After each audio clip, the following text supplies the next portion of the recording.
Hey everyone, welcome to the podcast Meet the Artist. My name is Emma and I have the honor to meet the most talented musician, singer and songwriter in US. We are recording those episodes here in Nashville, the music city of America. Today we have a very, very special guest, Tabitha Meeks. Welcome. Thank you for having me. Yeah, I'm so excited. Yeah, same. You are the queen of retro pop. I'm trying. Right? In Nashville. Yeah. I'm so excited having you here. Your music is so special. Thank you. And your sound is so unique. Yeah, so where are you from? Where are you from originally? Originally, I'm from DeLand, Florida. From which Florida? Is like the center near Orlando. And then I lived in West Palm for 10 years. And then I moved to Nashville. June 1st was actually my 5th year here. So I just had my 5-year anniversary to Nashville. Oh, that's amazing. Yeah. Yes, I love Florida. I used to live in Florida before I moved to Nashville too. Which part? Clearwater. Oh, yeah. That's a good spot. That's the first place I've moved, and then here. But I miss the ocean, but here has the music, so it's okay. That's how I feel. So you started playing the piano first. Is that right? Yep. What age did you start playing? 6. Wow, that's so young. I know, it's weird to like meet a 6-year-old now and be like, oh, like you could play piano right now. But yeah, I started at 6. My grandma taught me, and then I think I started official lessons at 7. And I was doing like classical, and my mom was kind of teaching me on the side how to use my ear. So she would teach me songs by ear on the piano, and then we'd go show my piano teacher, and she wouldn't like that. She'd be like, okay, yeah, like that's fine, but like stay focused on the reading music part. But I attribute like a lot of where I am today musically to my mom, because she definitely saw like she's not a momager or anything like that. Like I had 4 siblings I was raised with too. So she didn't have time to focus in on just me and music. But with the time she did have, she really was able to help me grow and took me to like a little composition seminar when I was in middle school, because she heard me starting to write songs, and always had me in piano lessons. I did band in at my church, like church youth group band. Wow. So just little things like that. Yes. I was actually just talking to her, because instead of senior pictures, I don't know if they do that in Greece or not, but when someone's about to graduate high school, yes, they get photos and they're handed out. I don't know why. It's like a big deal. But instead of that, my mom was like, well, why not? Instead of senior pictures, you do a CD. Like, well, I'll let you go to a recording studio and record these songs that you've been writing. Oh my God, so that's I have so like nice a senior of her. CD. Yeah, and she just found it, so we were talking about it. And of course, she's like, "You should release these now." And I was like, right, you should. No, like they're good, but I mean, I'm like 16 or 17 years old, whatever. Maybe you can do a remake or something. You can re-record them. I But know. that's sweet. I haven't. I mean, they're just on CDs, and I think my parents have it. Like, I don't know even how I get them, but yeah, it's funny. All that to say, I grew up in Florida. Yeah. So your background is classical. How you followed the path of retro pop that you're doing now? Yeah. Because you're writing songs right now, like your genre is retro pop, right? Yeah, it's kind of been a path where I've tried out a lot of things, and that's just where I've been able to lean in, and I can finally feel the audience responding to it, which is really cool. But I think having the jazz influence always made me feel retro, and a lot of times people would hear me, and even if I was singing my songs out, even when I first moved to Nashville, I was singing my songs out, and I was trying to write country songs, and people were saying it sounded jazz. So it's like, or old school or whatever. So I think it's like inevitable. But growing up, we weren't allowed to listen to a ton of secular music. So like, we weren't really listening to Britney Spears and Christina Aguilera. My parents, I was raised pretty religious. So we were listening to Christian music and oldie CDs. So wow. I have a very like specific memory of like dancing around to Aretha Franklin with my sister and just like 60s and 70s mix CDs of like the hits. We'd just play those in our little boombox in our bedroom over and over. So I think all of that really influenced me too, to where I just kind of have a natural inclination towards it. Wow, that's awesome. Yeah, it makes me happy that like people are wanting that. And I think retro pop is kind of having a whole moment right now. It does. Which is great. And it's very unique to find that sound in Nashville. Yes. That's why I was so happy discovering your music. I was thinking, oh, wow, finally another artist that has a special sound, a unique sound. Oh, and most of the artists are country here. Mm-hmm. How does it feel to be an artist that is not country and has a unique sound like you do here? Is it easy for you? I think where there's a will, there's a way. I think if I wanted, I could have sat and pouted and been like, well, I want to do country, but no one's hearing me as country. Because when I first moved into town, I really didn't listen to a ton of country. Me and my friend John that I moved up with, he was teaching me about, Taylor knows John. But he was like going through all the country, like old school hits and like new hits, or like who's Kelsey Ballerini? What is this Red Solo Cup song? Like I was learning about country because it's like, okay, if I'm going to be here, I should probably learn how to write this music. And I would just get into these country writes and they would be like, wow, this is the jazziest thing I've ever written. That's so cool. I was like, oh, damn it, I can't. Like, how do I do this? So, and of course, I'm like more playing piano than guitar. So I guess I ended up just leaning into that and it's really worked out. It's actually easier in the music industry when you stand out. I agree with you. Yeah. I agree with you. So and I'm glad you followed that path because that's exactly what matches with your voice. Exactly. Like I would have had to put on a whole like country accent and try to, I don't know, play guitar. And Taylor knows I'm not that good at guitar. But you're very good at the piano. We have to say that. I am a lot better at piano than guitar. I will definitely say that. So you're doing something that most of individual artists are trying to do. You were having a big audience on social media. Yeah. Which all the artists are trying to do. And they wish and they want to do. For example, your TikTok is doing so good expanding. This year. It's going so good. I know. I'm so you happy. have around, I don't know, 30,000 followers or something like that. Mm-hmm. I've seen some videos of yours are 500,000 views, and you have thousands of comments of people that you don't know. Yeah. They discovered you. And they say such nice things. I know. They're so sweet. It's all old people. And I didn't know old people were on TikTok, but they are. I found them all.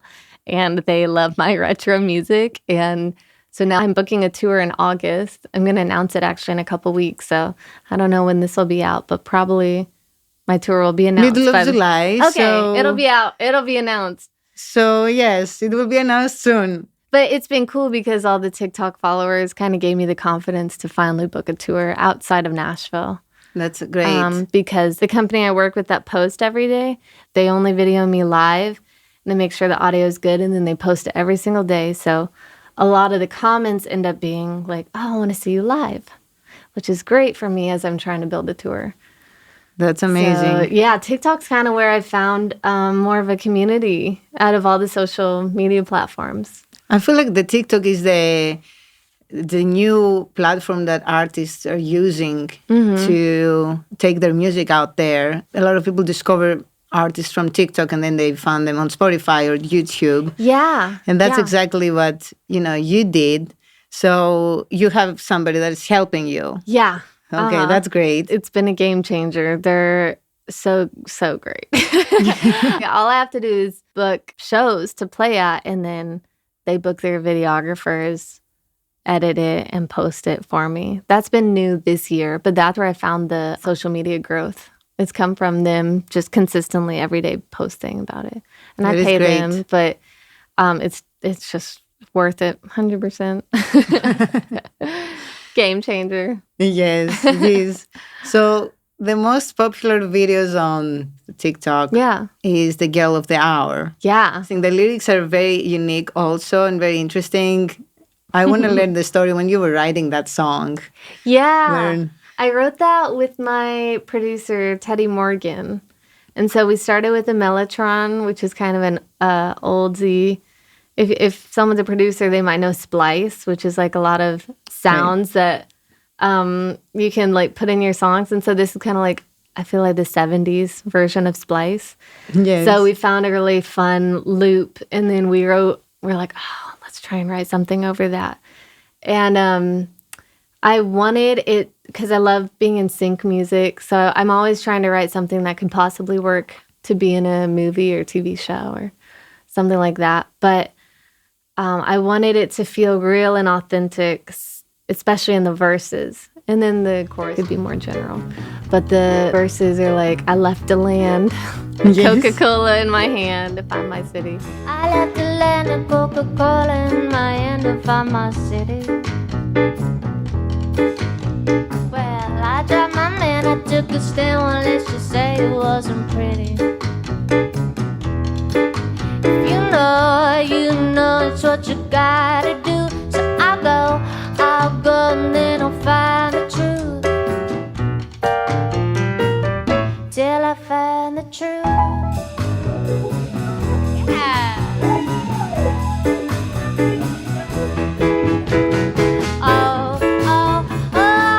Taking back our power. Find the sweet and the sour. Stop and smell every flower. I'm the girl of the hour. So the song is just about the journey of like finding confidence to follow my dreams. And I'm going to release an album at the beginning of next year. And that's the whole theme of it. Whenever I'm writing, it has to come from my heart. If it's going to be like a personal song, sometimes I'll write sync music where it's just completely kind of in the box and silly and kind of like for ads, simple stuff. But when it's under my artist project, it has to be something I'm actually feeling, which is like my song Sugar Daddy, where I'm talking about like feeling independent and like I'm doing it all. Like that's exactly how I was feeling, especially at that time, and faking it. Like some of my favorite style of writing is where I can just kind of open up and be my true self. And sometimes I like think about how I'm doing that and I'm like, oh my God, am I really like telling the audience all like this kind of personal stuff? Like, Sugar Daddy, I'm like talking about a heated blanket. Like, I don't need a guy because I have a heated blanket. Like, what am I even saying? But it's just, it is me being authentic. And Girl of the Hour, I think it works for sync music. So it's general enough, especially in that chorus. But yeah, the verses are just me. Right. Yeah. So the Sugar Daddy, you have a recording on the YouTube. It is in the Pete's Yeah. Meeting studio. Yeah. Yeah. Right.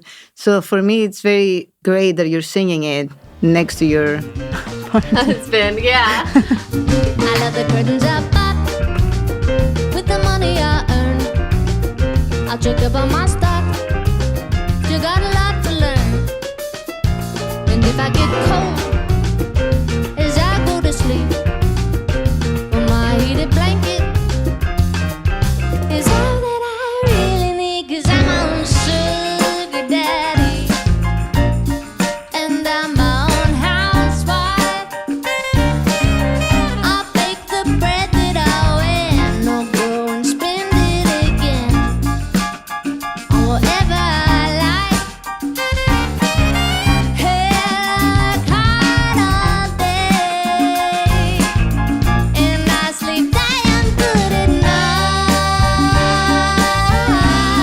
'Cause I'm my own Sugar Daddy and I'm my own little housewife.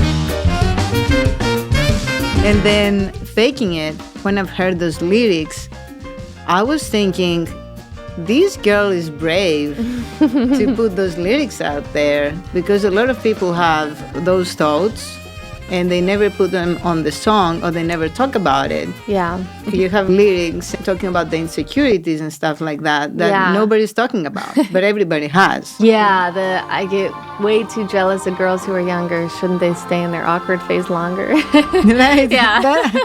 I get way too jealous of girls who are younger. Shouldn't they stay in their awkward phase longer? And I wanna be happy for everyone else, but I'm still insecure when I look at myself. When I look at myself.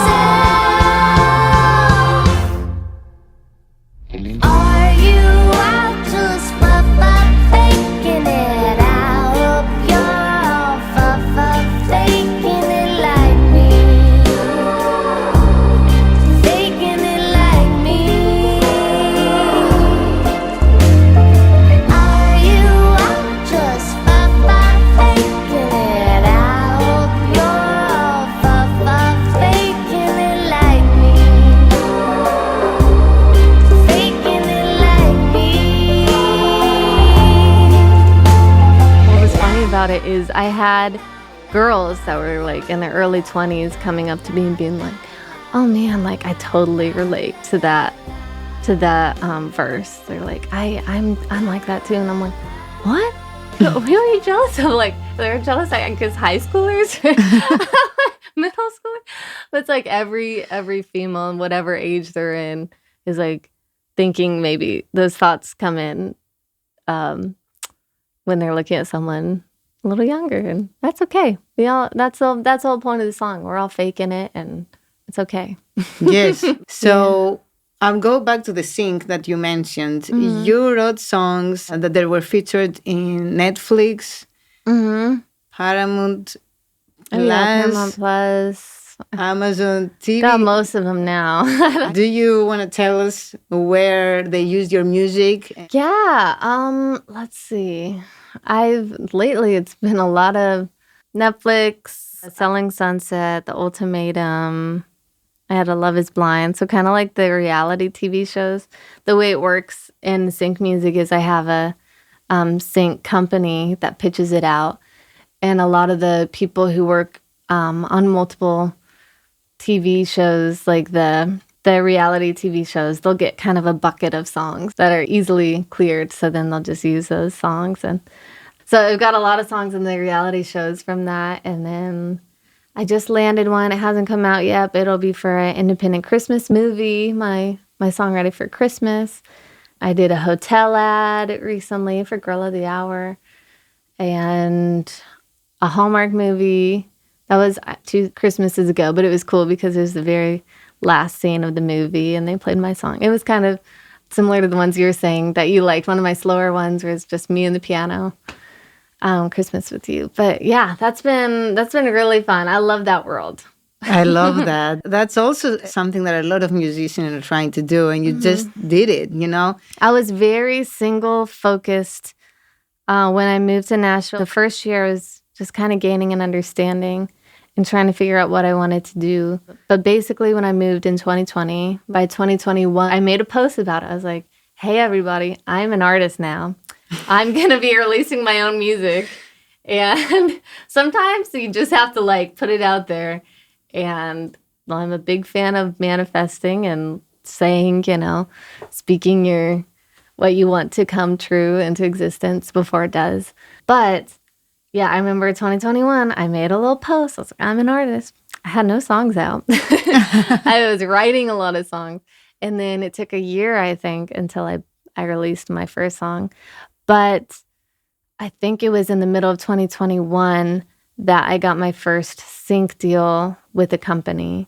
And then in the middle of 2022, I got my first sync deal with another company that called Lyric House that has really placed most of my songs. And now I'm with my manager, owns a company, Freedom Music Group, and they place a lot of my stuff too. That's awesome. Once I learned about it, I was out in Nashville doing all of these writers' rounds, And a lot of people come up to me and say, "Oh, your music sounds like it would be on a TV show or a movie." And I'm like, "Yeah, how do I do that? I don't know." And I researched my ass off. I listened to every podcast I could on YouTube, watched a bunch of YouTube videos, listened to a bunch of podcasts on Spotify. Ari's Take is a really good one. And anytime he was like interviewing someone who was in sync, I would listen to the whole episode. And then I would follow sync companies. I would message the producers and be like, "Can I write with you?" And I would work with a couple people and we would try and do sync. And it's just been a big learning process. But now I'm a little more focused on artist project than sync. But like really for about 4 years, I was so focused on sync. I think it was at the end of 2022, I was playing piano for an artist who was successful in sync. And I was asking for his advice. And he was like, "Well, my friend who gets so many sync placements, he's like, you probably need to submit like 100 songs a year and then do that another year. So you need to have just hundreds of high quality. It's like quality and quantity." Right. And it's competitive. Like I would never be able to like quit my day job, which is gigging, but I would never be able to do that and just rely on sync right now. When you say gigging, you mean with music? Yeah. Right. Yeah, I'll play like hotels and venues like around town. Yeah, but you still do music. Still doing music, so yeah, you're a full-time musician, Yeah. which is amazing. Yeah, I feel like I'm starting to take it for granted, but I try not to. I know it is hard and it's easy at the same time, but I love it. I know it's hard because I have done this. Yeah. And played a lot of hotel gigs and not here, but in general. Oh, yeah. Yes. Yes, that was also my main job. So you get it. It's like, yes. you're like, "Oh, I'm only playing for music for 3 hours and that's all I have to do today." Like, that's so easy, but at the same time, it can be really hard, especially like I've been doing some of these hotel gigs for like 3 years every week. And it's like sometimes people are listening and really care and you meet great people. Most of the time, they don't really care. And you're just there to add ambiance in the hotel lobby, and that's fine. But it's a good humbling experience, and it really is. makes you appreciate when you have a listening audience. Yes, but you do. Yeah, now I do. Hopefully I can book tickets on tour. Everyone who's listening, buy a ticket to Yes, come see everybody me. You won't regret follow. it. I will do it with my accent. Yes. Subscribe to her channel and follow her on her tours. She's going to be to every city of America. Eventually, yes. So you went to Chicago. You went to Illinois. Mm-hmm. To North Carolina. You have a show. Yeah, that's all coming up in August. Oh, okay, in August. Yeah, I've been to Chicago before, but yeah, all of those are upcoming. Okay, that's Chicago, awesome. it'll be Charlotte, Atlanta, Richmond, Chicago, and we're booking a couple other ones too. Yes. Yeah. And I know we're talking about the hotel gigs, but you also performed to the most historical bars like Rainbow Skulls. Oh, yeah, Skulls Rainbow Room. Yes, Yeah. Rudy's Jazz Bar. Mm-hmm. So you are performing to really, really nice bars and restaurants that top musicians are performing there. I feel really lucky to play at Skulls. I play there most Sundays, most Sunday mornings, and that's really fun. I play there with my jazz pop trio, so upright bass and drums. The people who played on that stage are like Elvis Presley, Etta James, Patsy Cline, Bob Dylan, Dolly Parton, Johnny Cash. Like all of them have been on that actual stage, which is crazy. Very historical place to play. Yeah. And I know it's very hard to book a gig. A lot of artists want to play because, as we know, Nashville is a country genre mostly and Broadway. So there are not a lot of bars. They have a different style. So every artist that have different sound is trying to play into the 5 bars that they're not country. Yeah. And that's the one of the more special. Yeah, I think that and Rudy's are Yes, kind of like and in Rudy's. terms of jazz are have like a nice reputation. And I'm playing Rudy's on Wednesday. I didn't play my first Rudy's show until last October. So that one took me like 4 years to get into. And Skulls, I reached out to the booker right when I moved into town. They said they had nothing, but I met her and we wrote a couple times actually. She's amazing. She performs there. Then when the brunch spot opened up, it ended up being a perfect fit for me. So I got to sneak in there, and then they liked me enough to keep me around so far. Yeah, I'm always really honored. And I will say at Skulls, they're very engaged. The audience is there to hear music. The stage is right in the middle of, have you been there? Yes. It's so cool. The checkered stage is right in the middle of the restaurant, and they really highlight the music there. So that's a cool spot. Yes. But when I moved here, me and my friend McKenna, we printed out little like 2021 sheets of like where we wanted to play and what we wanted to do. And Rudy's Jazz Room was on there and Skull's Rainbow Room was on there. And I'm trying to think, I don't think I played either of those in 2021. But I printed it off and I put it like by my bed. So I saw that every day. And I think that really kind of helps like remember, oh yeah, I want to play these and keep doing what it takes to get to play some of these rooms. I love that about you. You just have a goal and then you put so much time towards your goals, and writing music is for sing or perform for bars that you want to perform. I try not to be like woo-woo about it, but I think the more specific you can be with goal setting, the more likely it'll happen. You know, if like you're a musician and you're like, oh, I want to play a good gig. Like you're not really you can say you're telling the universe, but really you're telling your mind to focus on something. And like that's not specific enough to focus on. But if you say, I really want to play Rudy's Jazz Room, and you're going to wake up in the morning and like start looking up, like who plays there? Oh, let me see if I can write with them. Or, oh, what songs are they doing? Oh, someone just posted playing this song. Let me go learn that song. You know, like you get really focused in on stuff. That's the trick to really follow your dreams, I guess. I think it's specific goal setting. That's the trick. And also, I like the said, I wrote it and I put it on my bed so I see it every day. Mm-hmm. I wrote it out this year and I haven't done that this year. And the things are still coming to fruition, but I bet they would be faster if I did that again. I will have to do it tonight. Yeah, I'll write down what I want to do and put it on my bed so I see it every night before I go to bed. I think that's great. Yeah, the people I surround myself with, like my best friends and my husband now, we're all doing that though. I'm definitely surround myself with like-minded people that are setting out big goals to achieve and doing what it takes to achieve them and believing in themselves when no one else is really believing in them. That's big. You know, that really helped. Around people who were giving up on their dreams all the time or didn't really think much of themselves to put themselves out there and fail and then try again, I would probably be picking up that energy. So I do think it's really important who you surround yourself with. It is very important. I agree with you. Yeah. And where you're surrounded with successful people, then you will become successful too. Yeah. So I'm glad you have a good group of friends and your husband. I mean, now I will say where I've heard you first time. Yeah. And the whole story. Like Nashville is not as big as we think, right? It's small. So I moved in Nashville 5 years ago, and I did go at Sunny's bar. And I've heard the Pete's meeting. Mm-hmm. And I was like, okay, that's a great event. That's great. Yeah. I love that venue. But it was when they started. And I didn't go to another venue for some years. But in March, I have some Greek friends here. They're not a lot. They're only like 3 or 4. That's cool. They're not a lot. We are some. So the one girl is a singer-songwriter. The other guy is a photographer for musician. And he said, oh, I'm going tonight to the Pete's meeting. I'm filming and I'm helping them.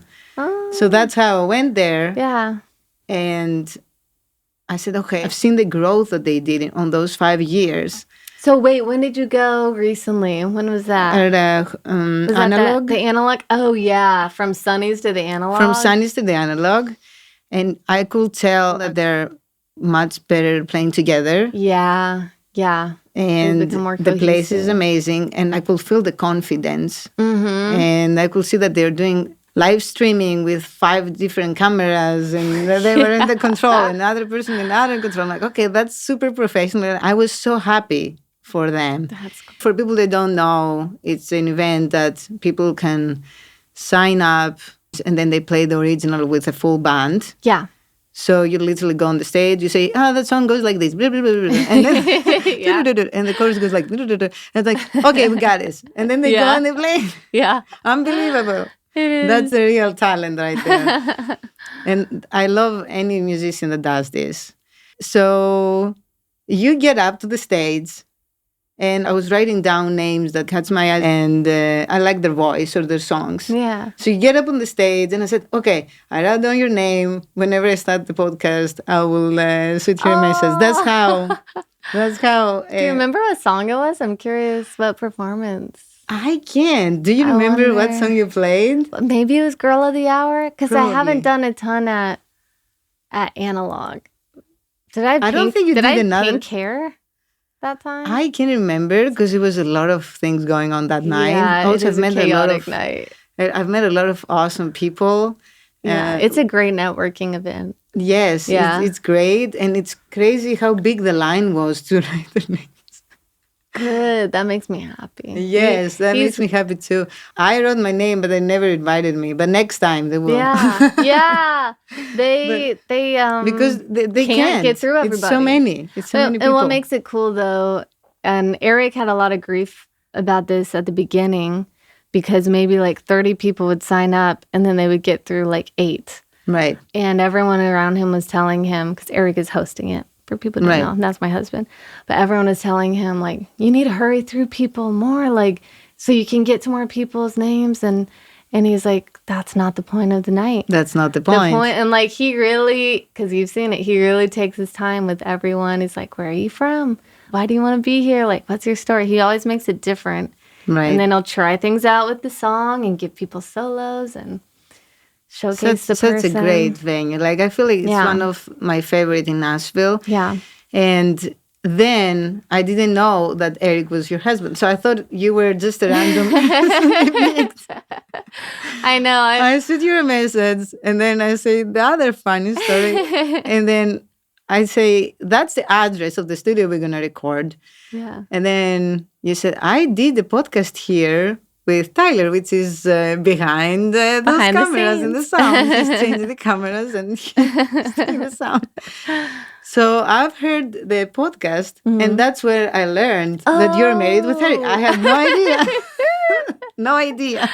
That's so funny. Yeah. Well, our wedding photo's up. No, we just got married a month and a half ago. That's what I'm saying. You just got married. Congratulations. But yeah, we don't post about each other a ton because we're both posting mostly about music.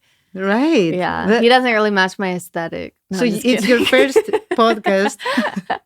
It's your first podcast after the marriage, after the wedding. Yes, it is. I haven't changed my name, but it is my first podcast as Tabitha Meeks, married to Eric Cordeleza. You don't have to change your name, I guess. I don't know. I know. I'm still trying to decide. I'm just not rushing the decision. I may someday, not publicly as an artist, I don't think, but there's something. My grandmother Meeks is a very strong businesswoman. She's a real estate agent. And there's something I love about keeping Meeks in my name, too, because I really identify now the older I get, and choosing not to have children right now, if ever, I don't know, but just like really focusing in on my business, the music, and like feeling like I'm kind of following in her footsteps, that she had kids and everything and did it, which is kind of amazing. But yeah, there's something really proud about the Meeks name that I love. And Eric's family is amazing too, but he gets to already shout out Fortaleza. So there's something about me that I think deep inside that kind of wants to keep the Meeks name alive as a woman. I never changed my name, and I will never change it. I don't agree with that. Yeah. It's like, I mean, I don't agree. People do whatever they want. Yeah. That's how my name was my entire life, you know? And I'm very also proud for my last name. I will never change it. And I didn't change it. So I understand your way of thinking. So we're in good company. Yeah. We have the same way of thinking. Yeah. Independent woman. Yeah. Strong. I'm a strong independent. Strong independent woman, I am. Our dog's name is hyphenated. He's Mozart, McCartney, Meeks, Fortaleza.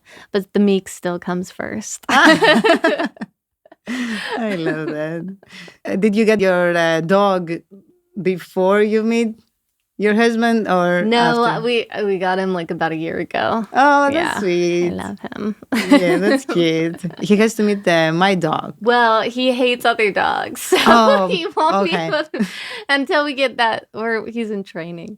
Yeah, he's so sweet. He's a little Yorkie mix. He's so sweet, but just a little terror when it comes to other dogs. It's okay. It's animals. practice. Yeah. And mine hated at the beginning dogs, but now Oh, loves. really? Okay, Yes. good. I practiced with socializing. What kind of dog do you have? Pumpskins. Oh. Yes. That's cute. Two crazy personalities together. Pumpkin, huskies. I love Only that. Oh, I bet that's a cute dog. It is, yeah. So I want to ask you now, I mean, I'm really curious. How is it to be in a house with two musicians?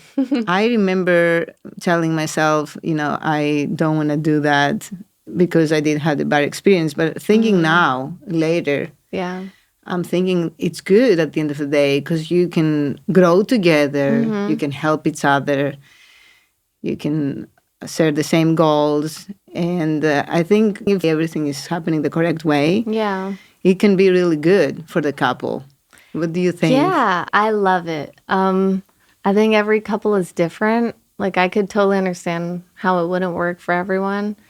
Like, me and Eric, we rarely play together because we're both control freaks when it comes to, like, our music. And so he's a bass player, for those who don't know. But if he ever plays bass with me, it drives me crazy. Like, I can't handle it because he's always trying to, like, he's such a big personality on stage and musically. But I have a specific way of how I want to do things and want things to sound. So we just realized we don't play well together. That sounds funny. We don't play well together usually. But it's kind of like we don't do this musically, but we do this. We just like to go side by side. And when we're just kind of encouraging each other as the other one's in their own lane, doing their own thing, that's where it's kind of magical. And we've been able to find a way to where we can just push each other forward and lean on each other when it's hard and give each other advice and help. And he's the one who connected me to the social media guys. That's awesome. like part of his company, actually. Oh, that's cool. That he's starting. Yeah. It's called Dinner Table Productions. For Well, we anyone have who to wants invite him know. and he has to tell us about Yeah, that. you should. Dinner Table Productions. He's like helping artists with their social medias. Media, yeah. I always attribute, like, he's the one who kept telling me, post every day, like, stop posting different things and post, like, you live. What you do live is what makes you special. Stop doing, like, silly lip sync videos that, like, anyone could do. I'm like, oh, that makes sense. But still, like, I didn't, like, do what he was kind of seeing. And once I did start following what he was saying, things started happening. So we always give him that win in our relationship. And the win I get is I kept telling him, like, babe, I know you're a bass player. Usually bass players kind of get this, like, backseat sort of personality and aren't really the ones who are, like, driving the ship. But you've seen Eric. Oh, yeah, I've seen. He drives the ship. Yeah, I know. And I was Steers thinking the the same ship. thing. I was Yeah. thinking, this guy, and when I was at Sunny's, plays the bass, but he's in front. He's in charge. He's Yeah. like the maestro of the band. Like, He's the maestro. He's a maestro. Like, when he walks into the room, he's the maestro. Like, yeah, that's him. And so whenever I see someone who's so naturally talented in a certain way, not really going for that, it just drives me insane. And Eric's the same way. We love building and supporting, especially someone who's just really great at something naturally. It's like, how can we help them keep flourishing? And we see that in each other. So I was getting really annoyed as he's this side guy in all of these bands, and he pours every ounce of energy he has into a project. Once he's in, he is loyal. And he's like, how can I use all my connections to build up this artist? And it was driving me crazy because he wasn't getting the acknowledgement and definitely not the pay that matched the energy he was pouring it into. So for the last 2 or 3 years, I just kept being like, babe, you've got to start your own thing. Like, not everybody should. But I was like, he has got it. And like, he's finally started his own band. He's so happy. Oh, that's awesome. Yeah, it's a lot of work. And like, they're still growing. They have more TikTok followers than I do, by the way. They have like 50,000 TikTok followers. And they started their band like 6 months ago. So Wow. they're killing it. And I'm just so proud of him. But all that to say, like, we're both pretty prideful people, me and Eric. But when we've started to learn to like let our pride down and listen to each other, and that's helped a lot. Imagine. Exactly. That was what I was talking about. So you help each other, and it's nice. You know the balance. You know, you say we don't play together, but we help each other. Yeah. And that's great. It's nice that you have somebody, and for example, before you release a song, you can ask their opinion, especially if they're, talented musician, and you're both very talented. Yeah. So you can all exchange ideas and opinions. Exactly. Like a producer sends me something. If I'm not sure, I can always play it to him and get his advice. And usually, like, if he's like, oh, well, your vocals are buried in that or something, I'll be like, okay, the vocals are buried, because I really trust his opinion. And usually the people I work with also trust his opinion. And then, like, I remember with his band, one time he's, like, showing me a work tape. I was like, I remember when you first showed that song to me, and it was just a little bit slower, and it felt just more in the pocket and more in the groove. And he's like, oh, okay. And he trusts my opinion on that. So it's cool. We do trust each other a lot. Not all the time. Sometimes we'll give each other advice, and we'll be like, no. But usually we take it. Right. Have you wrote a song for him yet? Let's see. Yes. I'm currently actually writing one called 1 Month Into Marriage. I love that. Yeah, but it's not done yet. But it's sometimes hard to write about your person, especially when you're so close to them. It's very hard. I have a lot of songs I've started. Trying to think. Yeah, I love you, I love you. That one, yeah. I love you, that love is you. very specific. That has like Yes. funny stories about our love. Yeah. Oh, that's cute. Yeah, so I know do. it's such a nice song. Thanks. It's very vibey and like That one's groovy. goofy. Yeah. Very groovy, very much your style, the retro style. It's true. I love you, I love you, I love you, love you, love you. We could go to Paris or Rome and just grab coffee down the street. Whatever we do, it doesn't matter to me. We take turns riding and driving in the passenger seat. It's true. I love you, I love you, I love you, love you, love you. I love all your groovy songs and all this energy you have. But as I said before we started the podcast, that my favorites are the songs that you play with the piano. Yeah. And they're very atmospheric. Thank you. Yes, I don't know why. That's what touched my heart. Yeah.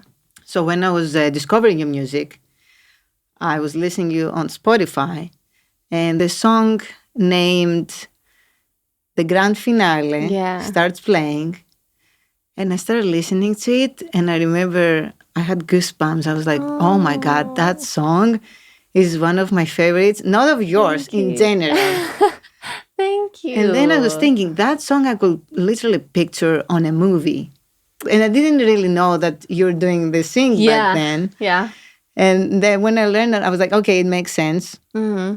I could imagine that song with you singing and have the whole orchestra on the back, which you did have violins on the production. And it was very interesting to me.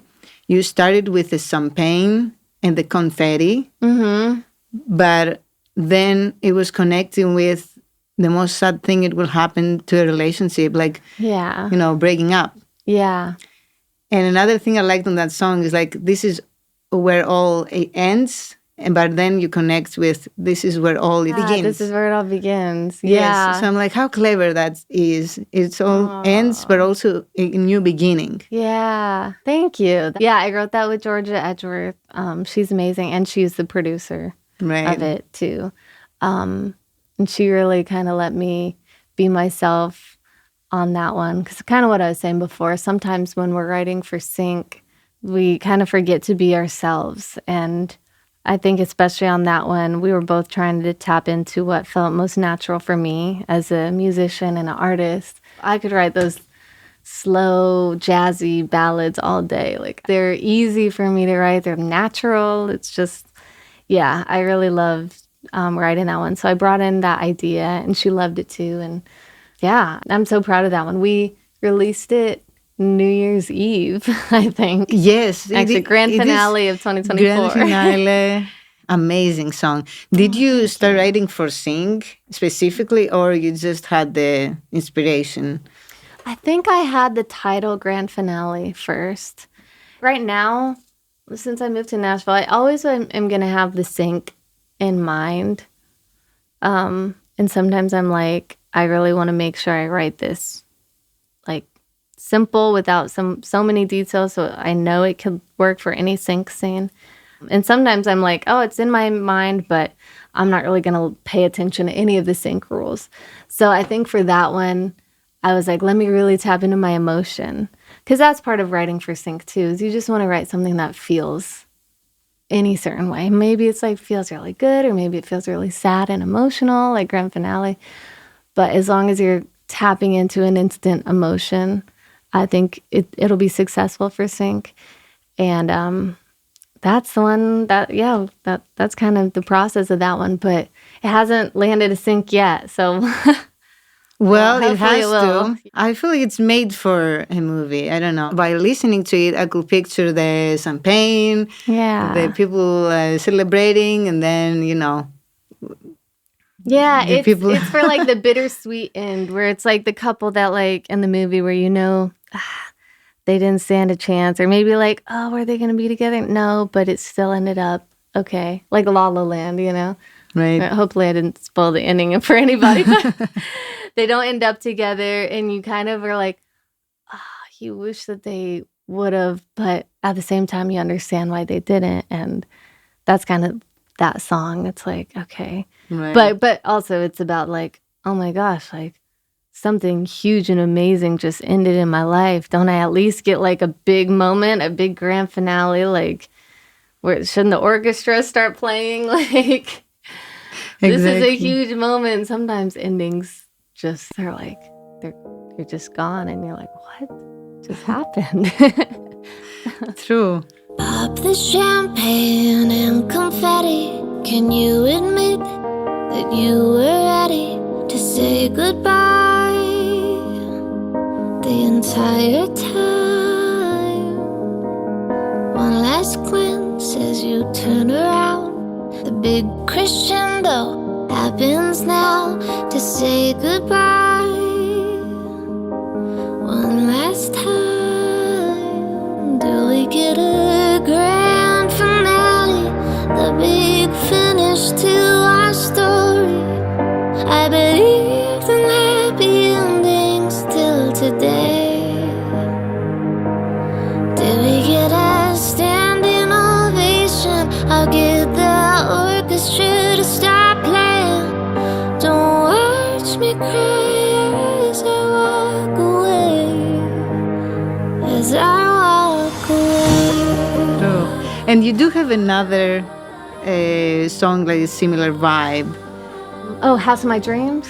Yes, The House of My Dreams. Yes. And that song. one's not out yet. I have a live video of it on YouTube. Oh, it's not out yet? Yeah, because that's going to be on my album in the spring. Okay. Yeah. Because I've heard that. Yeah.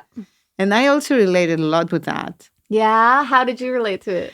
When I was younger, when I was growing up with my parents and my family, we were in the center of the city. A very small town, like 60,000 people, not even an island in Greece. Very that's small. So cool.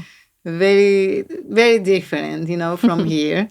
And the house was small, you know. Yeah. So I was always thinking, I wish we had this big house outside the town Yeah. and have our own pool, you know, things like Yeah. that. And finally, I got here. Of course, we started with an apartment. Finally, we got to a bigger house. Yeah. And then I was thinking, I don't care about how big the house is. I don't care if I have a pool or not. At the end of the day, the house I grew up was the house of my dreams. Yeah. That's why I connected. And that's probably where you were figuring yourself out. Yes. And when I heard that, I remembered my own home. And you come to realize that the home that you might didn't like by that time, now is your favorite house. That's probably how I got related. Yeah. And I'm so glad that you brought that one up. Again, kind of what I was saying before, like I was writing about exactly where I was at. Funny enough, I just moved out to Donaldson to a bigger house, which is nice. Not the house of my dreams yet, but we're getting a little closer maybe.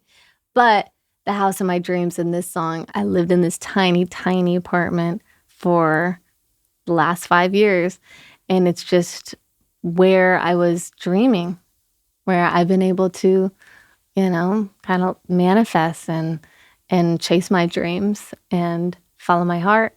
And it talks about like the floors are uneven. It's the world's smallest kitchen. yes. Like, I think it's safe to walk outside, but like there's no quartz countertops, no 2-car garage. There's not one room with a view. But it's just what I needed to give me that feeling that all my dreams can come true. And so it's just about like, okay, a lot of times I think anyone who's sacrificing for a dream usually ends up sacrificing in that way. Like, oh, okay, I'm going to have 4 roommates or I'm going to end up in this tiny house for a minute, but it's worth it because this is where I'm going to follow my dreams. Right. And it's always fun writing something with real specific details like that and seeing how other people relate to it. Because a lot of times as a songwriter, you write really detailed things. You're like, well, that's very specific to my life. And then it's always so cool to see other people just automatically put themselves in that scene and scenario that you've painted lyrically. And they put in their own details. I wrote that about a year ago. And sometimes I don't play it out a lot. So it can be hard to like play out slow songs. People won't listen and it doesn't engage them usually right away. But I'm excited to release that one. I'm excited too. It will be my favorite. I know it's not much. The outside looks rough. They say don't walk alone in the street. There isn't much space. The sink always breaks. It's only 600 square feet.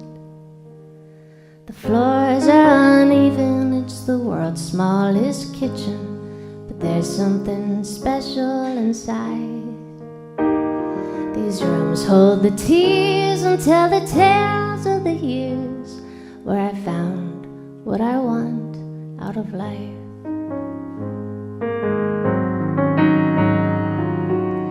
Maybe small, but these 4 walls, there's a hope that was once out of reach. Well, someday I'll move to somewhere shiny and new, but this is the house of my dream. Is there anything you want to say to people that are just moving here, to new artists, before we close the podcast? I think just my practical advice would be to really try and figure out what about you can stand out and be just a little bit different.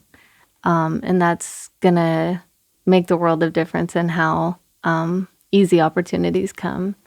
It's all about finding that little thing that makes you be set apart. Like for me, leaning into the piano,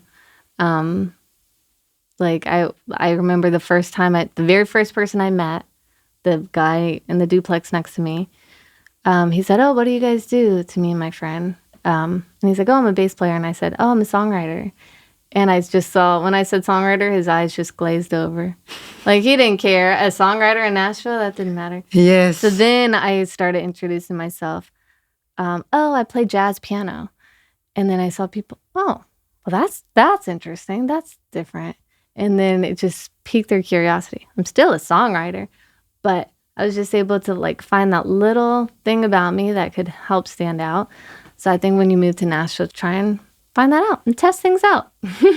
Yes. That's a Yeah. great advice. Yeah. And Be then, like I different. said before, just set a real specific goal for yourself and focus in on that every single day.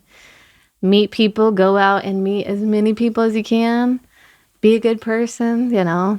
Both of those things are simple but very true. Yes, they are. Yeah. Well, thank you for coming here. We haven't hung out a lot, but I believe Yeah. you're a good person. That's Thank what you. the vibes I get from you. And you're very humble, which I love it. Thanks. And everybody follow her on Instagram, TikTok, YouTube, Yes. Spotify. Listen to the music, like, subscribe. And also, she's going to come and tour to your town. Book tickets. Mm-hmm. Yes. Bring all your friends. Bring your friends. And if she's not coming to your town, then make it happen. Yes. Make it happen. Find the venue and email or message her. We have a great place for you. Come and play to our town because we want you here. Yes, you're awesome. Well, thank you so much. Thank You're you. amazing. It's great to talk to you more. Great to talk to you. If you like that video, please like, subscribe, comment below. If you want to also participate to the podcast, you can email us or comment below.